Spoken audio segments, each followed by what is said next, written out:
Assalamualaikum warahmatullahi wabarakatuh.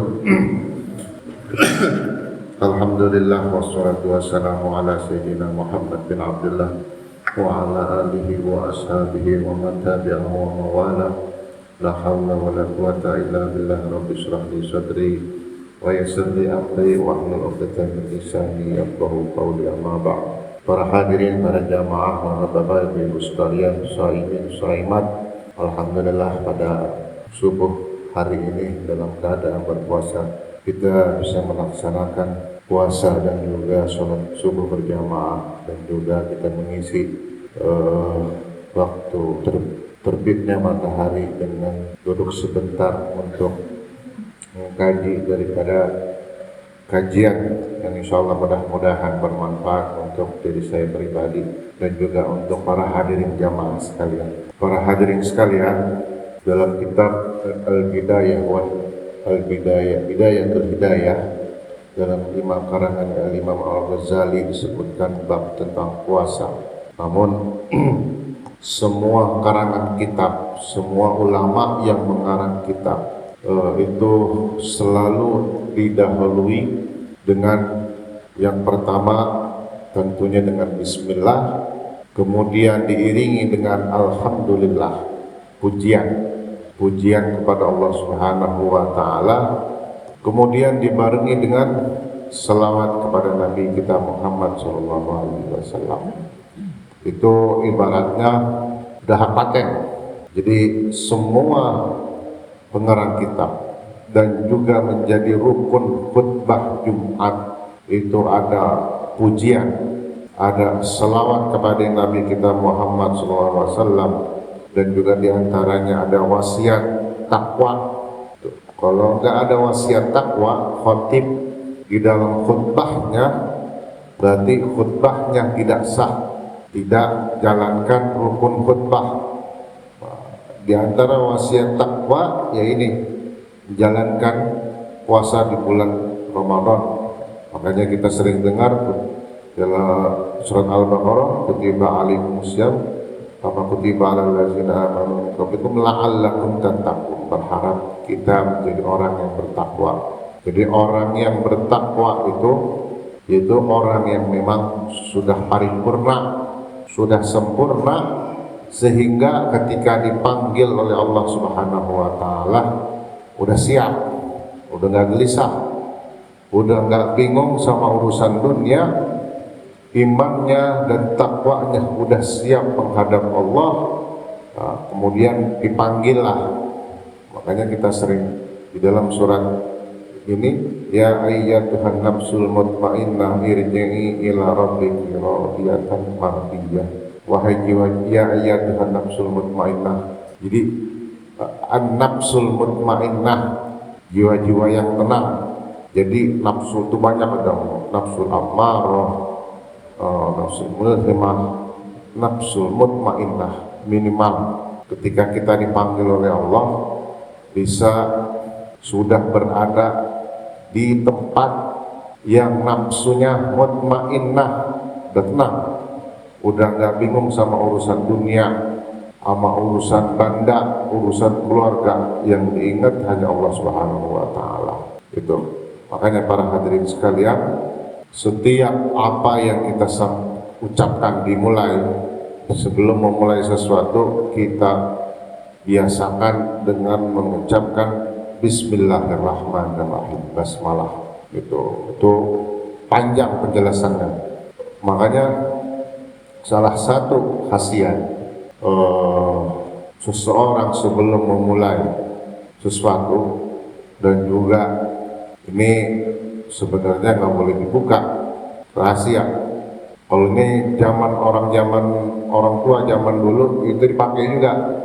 Kalau kita mau makan atau mau minum di tempat restoran atau warung makan yang rame, kan suka ada ya, ini warung apa emang bener enak atau ada pemakainya ini gitu. Kan ada yang pakai pakaian begitu, penglaris, biar tahu, biar kita tahu gimana ya, baca ta'awuz dan baca Bismillahirrahmanirrahim. Di mana bacanya?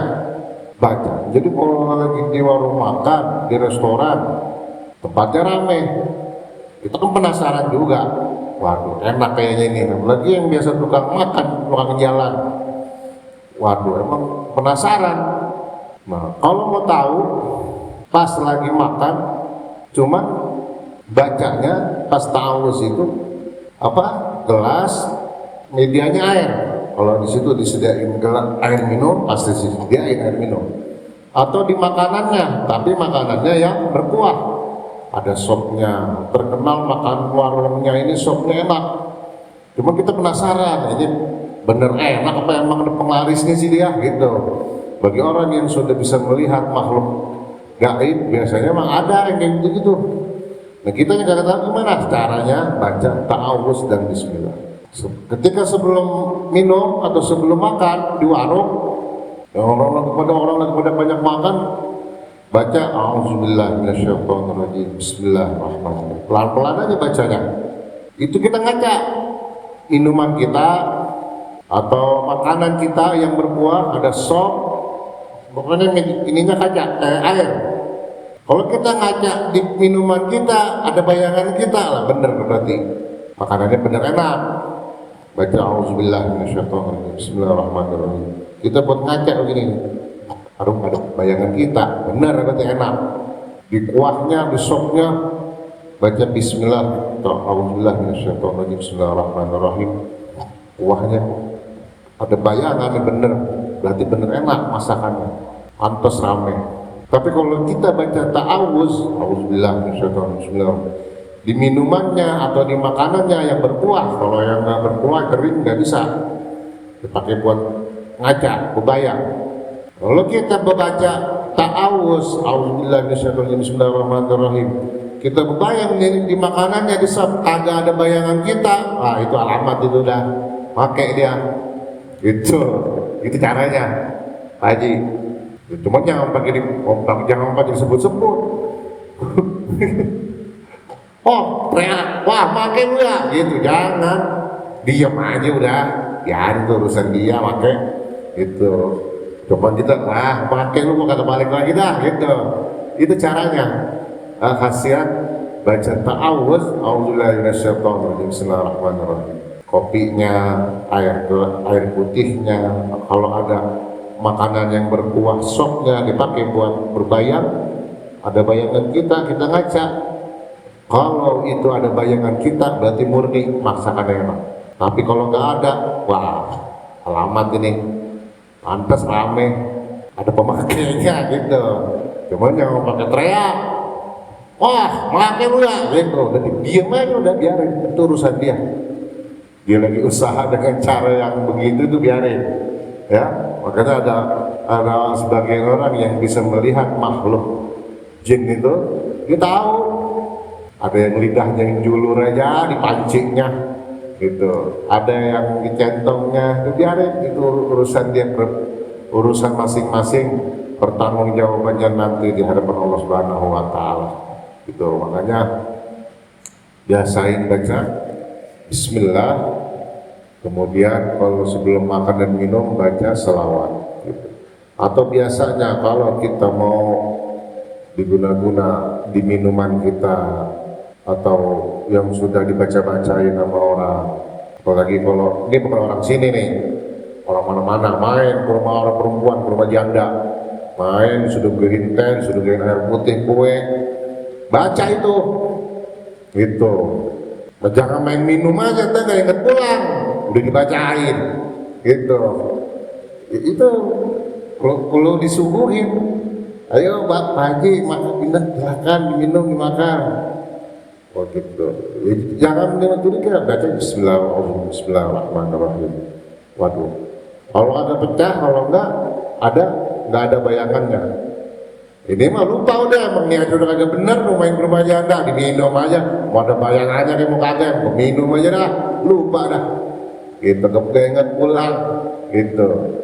Karena kita kadang-kadang juga yang saya sampaikan di para jamaah dipraktekin, cuma kata itu tanggung udah di warung makan udah lapar, saya lupa, saya makan dah gitu, ya nggak tahu itu emang bener. Jadi Kalau orang udah ahli, nyium bau masakannya aja udah tahu ini enak apa enggak. Kalau orang udah ahli, gitu. Tapi kalau orang yang masih awak masih ini, kudu cicipin dulu. Itu salah satu khasiat kita sering-sering sebelum memulai sesuatu baca ta'awuz bismillah, kemudian setiap berdoa imam masjid, imam jamaah sebelum ketika memulai baca doa itu selalu dimulai dengan alhamdulillahirabbil alamin. Itu minimal pujian gitu. Ada lagi dirayu, kalau dirayu dengan asmaul husna, baru disambung dengan selawat kepada Nabi kita Muhammad SAW. Baru di situ baca hajatnya dan doanya ketika berdoa. Nah, ketika ditutup doa baru baca selawat lagi. Wassalamualaikum Muhammadin wa ala alihi wasallam walhamdulillahirabbil alamin. Itu ada berdoa. Ya, karena doa tanpa selawat kepada Nabi kita Muhammad SAW, ya, doanya itu menggantung tidak sampai ke langit. Ya, salah satu yang menyambungkan, kalau zaman dulu zaman radio frekuensi, nyambungin frekuensinya itu dengan selawat, itu biar diterima. Ya, makanya di dalam sholat ada tahiyat selawat kepada Nabi kita Muhammad SAW. Makanya itu udah paten. Setiap pengarang kita, setiap mau membaca doa, setiap khotib Jumat baca alhamdulillahirabbil alamin, pujian, kemudian baca selawat.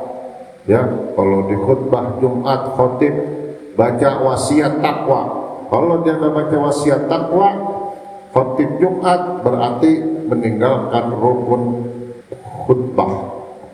Takwa, wasiat takwa ini bisa menjalankan yang wajib dan meninggalkan yang dilarang. Ini salah satu puasa di bulan Ramadan. Ini salah satu pendidikan. Kalau di sekolahan kurikulum tahunan. Jadi puasa itu ada kurikulum mingguan, ada kurikulum bulanan, ada program kurikulum tahunan. Nah, kalau yang bulan Ramadan ini puasanya wajib intrakurikuler, ada yang ekskul. Kalau puasa di bulan Ramadan itu sifatnya wajib. Kalau puasa mingguan, Senin atau hari Kamis itu sunnah. Puasa bulanan di tengah bulan, tanggal 13, 14, 15 Ayyamul Bid itu sunnah. Tapi kalau bulan Ramadan itu sifatnya wajib. Gitu. Fungsinya apa? Untuk mengendalikan nafsu. Jadi di dalam diri kita ini ada nafsu, ada roh, ada jiwa, ada badan, ada jiwa, nafsu. Nah, nafsu ini banyak. Nah, kita ini kadang-kadang tergoda kalahnya sama nafsu, bukan sama setan. Gitu. Setan belum turun, orang udah kalah sama nafsunya. Nah, makanya dengan puasa mengendalikan nafsu, bukan menghilangkan. Nafsu nggak bisa dihilangin, karena ada nafsu pengen makan, pengen nikah, pengen tidur, ada nafsu. Nafsu yang tidak jelek dikendaliin, gitu. Mengendalikan hawa nafsu, bukan menghilangkan. Kalau dihilangin ntar nggak ada gairah hidup, kayak orang sakit, diam aja, gitu. Nah, kalau mengendalikan, kira-kira mengajak amarah bisu, yang ngajak kepada ketidakbaikan, itu dikendalikan. Ingat, oh iya lagi puasa, gitu. Makanya para hadirin sekalian, orang kita puasa sudah, yang di sini udah umur 20, 30, 40, 50-an, 60-an. Kita ukur diri masing-masing, termasuk saya pribadi. Apakah puasa kita hanya sekedar nahan lapar sama haus? Tapi ketika berpuasa di bulan Ramadan, siang harinya masih ngomongin orang, atau masih marah-marah, atau adu domba, atau ngejelekin orang, itu puasanya sih puasa, nggak batal puasanya. Ngomongin orang, marah-marah, emosi, jadi kepancing emosinya, kesal sama orang, padahal lagi puasa, di bulan puasa. Nah, secara fikih tidak batal puasanya, tapi secara nilai kualitas itu udah nggak ada nilainya. Makanya kata Nabi, kamin sa'imin laisa lahu min siyami ila jual, atau berapa banyak orang yang berpuasa tidak ada yang didapat kecuali haus dan lapar. Karena kenapa? Tengah bolong puasa lupa, masih marah-marah, meledak emosi, kesel sama orang, ngejelekin orang, ngadu domba, terus ngerendahin orang, terus gibah ngomongin orang. Kalau nggak gibah nimbrung, walaupun dia kagak ikut ngomongin, temen ikut dengerin, itu termasuk dia itu ngomongin orang. Kita ada di situ, ikut dengerin, walaupun kita kagak ikut manas-manasin, kagak ikut ngomong, cuma kita ada di situ, masuk majelis gibah, lupa kalau lagi puasa. Berapa tahun kita puasa, tapi kita lupa bahwasanya kondisi kita lagi mengendalikan hawa nafsu. Makanya banyak orang yang tidak berbekas setelah bulan Ramadan. Karena apa? Di bulan Ramadannya kualitas puasanya ya begitu-gitu aja, cuma nahan lapar dan haus gitu. Makanya kalau di dalam Islam, dalam agama, kalau melihat perempuan cakep, cantik, seksi lewat depan kita, kalau sekali dia lewat kita ngelihat, nggak haram, nggak dosa. Seksi nih lewat, nggak haram, nggak dosa. Cuman kalau yang bikin dosa, kalau pakai noleh kedua kali, iya cakep juga, nah yang kedua kali itu penasaran, itu yang dosa tuh. Makanya kalau ada orang cakep lewat seksi, begini aja matanya melotot, jangan lepas. Ini masih hitungan pertama begini nih, ikutin kemana dia. Pokoknya kalau kita udah lewat depan kita, udah ngilang, cuman bernafsu nih, cakep juga tuh rumahnya ya, nyari-nyari kita, wah itu nafsu dari kedua. Nafsu itu kalau lagi puasa, hitungan orang yang mau belajar puasa yang baik, puasanya batal gitu. Ada penasaran sih pakai gitu, lah iya mulus yang gitu. Nah itu yang kedua, itu pandangan yang kedua gitu. Pandangan yang pertama nggak dosa lewat gitu, cuman nah iya ya mulus ya gitu yang kedua. Nah itu yang kedua, pandangan yang kedua itu yang dosa. Sama kayak puasa, sama puasa juga begitu. Jaga semua anggota tubuh kita, baik mulut, kuping, mata, anggota badan semua. Jadi seolah-olah kayak orang menjaga wudhu. Jadi kalau menjaga wudhu, kalau kita dawamkan, orang zaman dulu itu ilmunya dipakai. Jadi walaupun orang zaman dulu nggak pesantren, tapi ngaji cuman begini, yang disampaikan oleh para guru-guru sedikit, tapi diamalkan, dipakai. Itu jadi manfaat, bisa ngalahin manfaatnya dari orang yang belajarnya tahunan di pesantren sampai ke luar negeri tapi nggak pernah dipakai, diamalkan. Kuncinya kan dipakai, diamalkan gitu. Itu disebutnya sudah alim. Ada yang disebut dengan ulama, beda lagi. Definisi alim dengan ulama itu beda. Kalau alim dia belajar di pondok, sekolah, luar negeri, kitabnya banyak gitu. Tapi belum tentu yang dia tahu dipakai, diamalin. Cuma dipelajarin doang, tahu ilmunya doang, dan tidak menimbulkan rasa takut kepada Allah, takwa kepada Allah Subhanahu wa Ta'ala gitu. Tapi kalau udah disebut ulama, makanya ada ayat Al-Quran, innama yakhshallaha min ibadihil ulama'u. Yang disebut ulama itu orang alim yang sudah mengerjakan. Jadi Nabi itu memberikan nasihat, apa yang disampaikan oleh Rasulullah sudah mengerjakan. Kalau saya belum, saya hanya menyampaikan. bisa jadi apa yang saya sampaikan belum saya kerjain, cuma ngomong doang. Saya hanya menyampaikan apa yang ditulis oleh pengarang kitab. Makanya saya kalau disuruh beri nasihat, disuruh beri tausiah, saya kagak mau. Belum pantas dan belum mampu. Bisa jadi apa yang saya sampaikan itu belum saya lakukan, belum saya kerjakan. Itu namanya ngomong doang. Bisa nyampein, tapi yang menyampaikan belum pernah mengerjakan. Tapi kalau sudah makomnya yang lebih tinggi, seorang ulama, ya, dengan keilmuannya dan sudah dikerjakan, dan dia jadi takut kepada Allah, takwa, itu disebutnya ulama. Makanya mohon maaf, ada fatwa. Contoh ini fatwa, seorang alim bikin fatwa, awalnya haram fatwanya, pas dikasih duit, dikasih jabatan berubah jadi halal. Bukan ulama kalau gitu, dikasih duit, dikasih jabatan berubah, awalnya haram jadi halal. Gak takut ngomong pada Allah, padahal bicara hukum, ya. Orang alim, orang yang sudah menjalanin, tahu ilmunya, udah ngejalanin. Orang alim, kita belajar, dia tahu ilmunya dan dia sudah ngejalanin. Kalau cuma tahu doang, tapi belum ngejalanin, belum disebut ulama.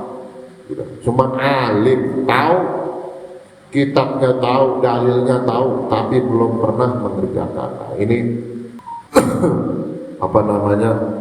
Insya Allah kita diberikan kesehatan, panjang umur, kita dikabulkan doa kita oleh Allah Subhanahu wa Ta'ala.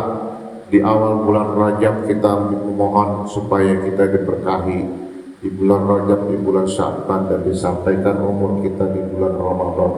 Alhamdulillah Allah berikan kabul sampai kita sampai saat ini masih diberikan panjang umur untuk berpuasa di bulan Ramadan.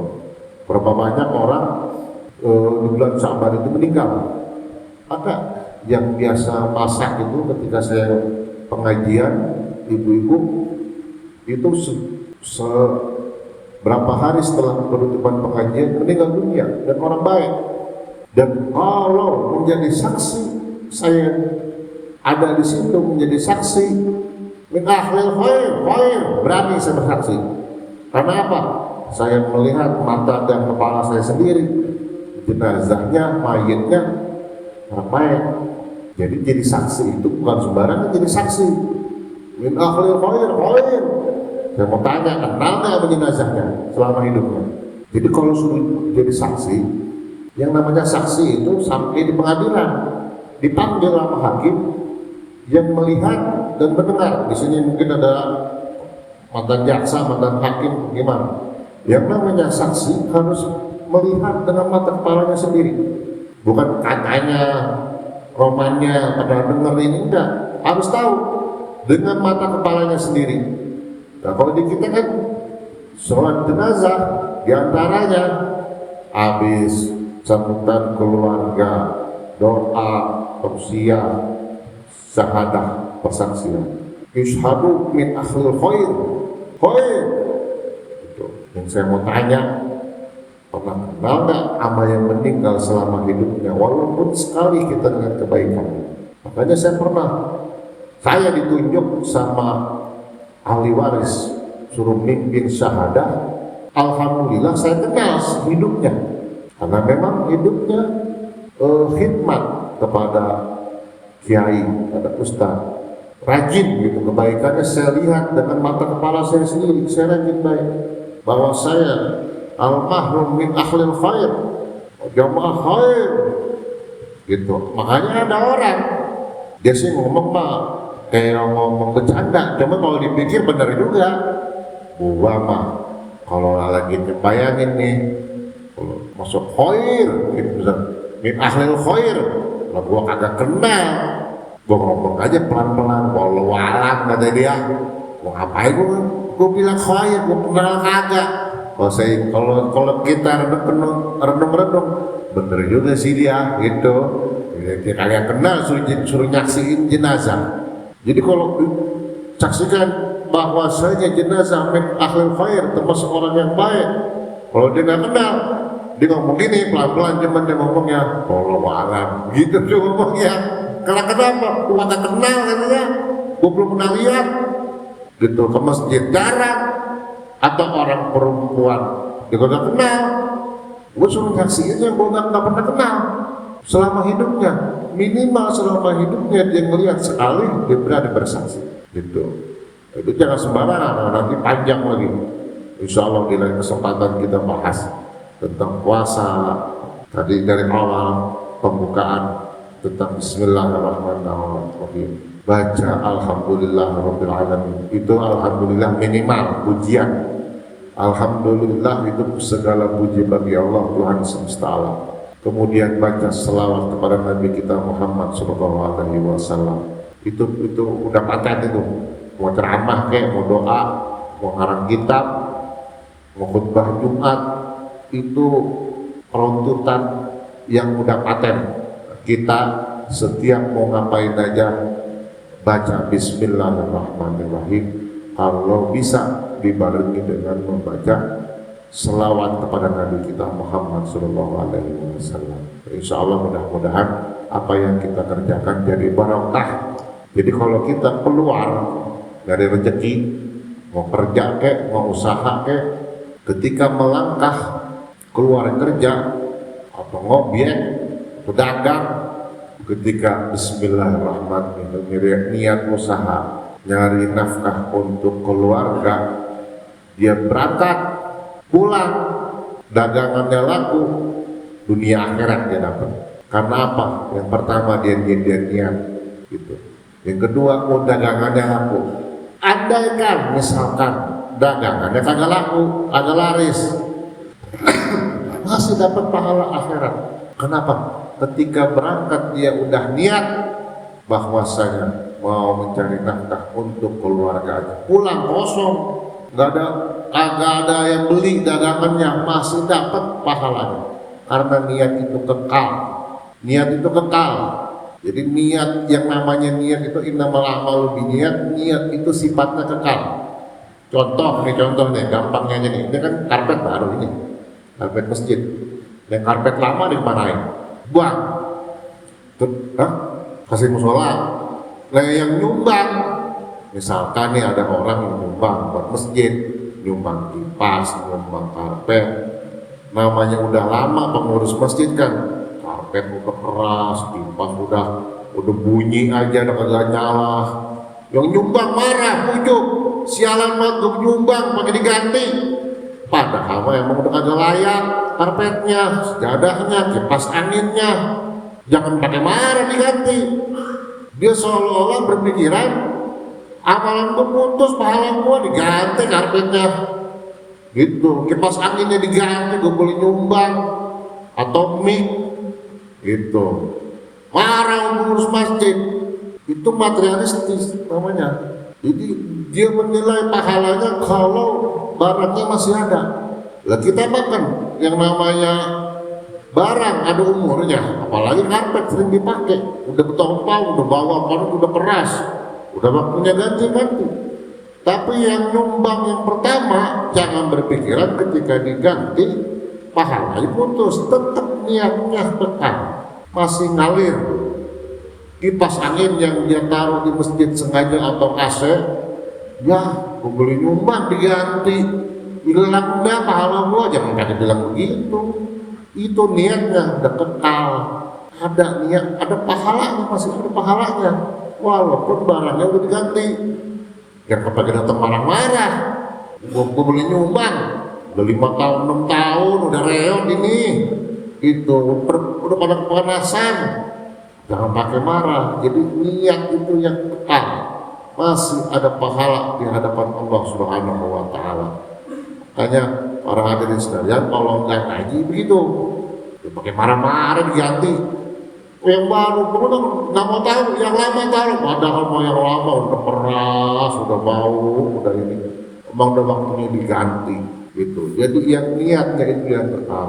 Insya Allah mudah-mudahan jangan punya pikiran ketika apa yang kita udah berikan itu udah waktunya diganti, pahalanya udah nggak ada. Pahalanya masih ada karena niatnya pasti ketahuan. Itu para hadirin sekalian, insya Allah mudah-mudahan di lain kesempatan kita bisa bahas kembali kajian kita. Insya Allah walaupun sedikit tapi manfaat, dan insya Allah mudah-mudahan puasa kita diterima oleh Allah Subhanahu wa Ta'ala.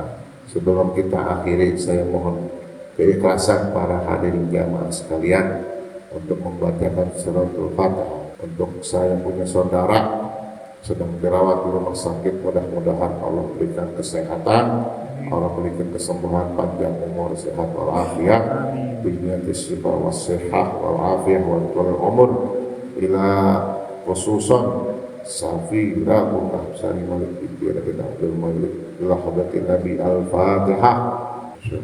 Alhamdulillahirabbil alamin arrahmanir rahim maliki yaumiddin iyyaka na'budu wa iyyaka nasta'in ihdinas siratal ladzina an'amta 'alaihim ghairil maghdubi 'alaihim waladdallin. Amin. Terima kasih atas bacaan Fatihahnya. Saya mohon maaf atas apa yang sudah disampaikan, jika ada yang tersinggung mudah-mudahan saya mohon dimaklumi, mohon dimaafkan. Insya Allah dari kesempatan kita bisa bertemu. Assalamualaikum warahmatullahi wabarakatuh. Alhamdulillah Nabi Al-Fatihah.